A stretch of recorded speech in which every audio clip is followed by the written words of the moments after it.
تو ہیلو بک ریڈرز، آج ہم بات کرنے والے ہیں ارسطو شہر آفاق مفکر کی بہترین کتاب نکومیشین ایتھکس کی۔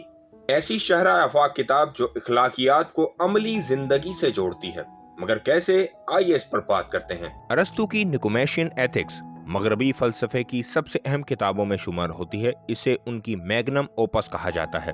یہ صرف اخلاقیات کی کتاب نہیں بلکہ اچھا انسان کیسے بنا جائے اور خوشی کیسے حاصل کی جائے اس کا مکمل فلسفہ ہے۔ کتاب کا بنیادی مقصد یہ سمجھانا ہے کہ انسان کی اصلی کامیابی فضیلت یعنی ورچو میں ہے، اور فضیلت وہ ہے جو زیادہ اور کم کے درمیان درمیانی راستہ یعنی ڈاکٹرائن آف دا مین اختیار کرے۔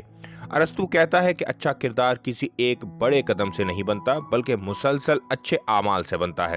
اس کتاب کے چند اہم نکات ہیں۔ ارسطو کے مطابق خوشی لمحاتی جذبات کا نام نہیں بلکہ وہ کیفیت ہے جو تب حاصل ہوتی ہے جب انسان اپنی بہترین صلاحیتوں کے مطابق زندگی گزارے۔ ہر خوبی کا ایک درمیانی مقام ہے۔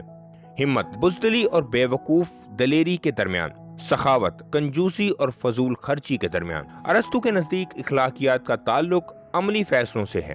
اچھا انسان وہ ہے جو سوچ سمجھ کر بہترین راستہ چنتا ہے۔ کتاب میں دوستی کو انسانی زندگی کی سب سے بڑی نعمتوں میں شمار کیا گیا ہے کیونکہ اچھی دوستیاں انسان کو بہتر بناتی ہیں۔ نکومیشین ایتھکس آج بھی حیران کن حد تک جدید محسوس ہوتی ہے۔ یہ ہمیں بتاتی ہے کہ کسی بھی زمانے میں اچھی زندگی کا راز ایک ہی ہے: اچھا کردار، درست فیصلے اور توازن۔ یہ کتاب صرف فلسفہ نہیں، ایک عملی رہنما ہے جو ہمیں خود کو بہتر بنانے کا راستہ دکھاتی ہے۔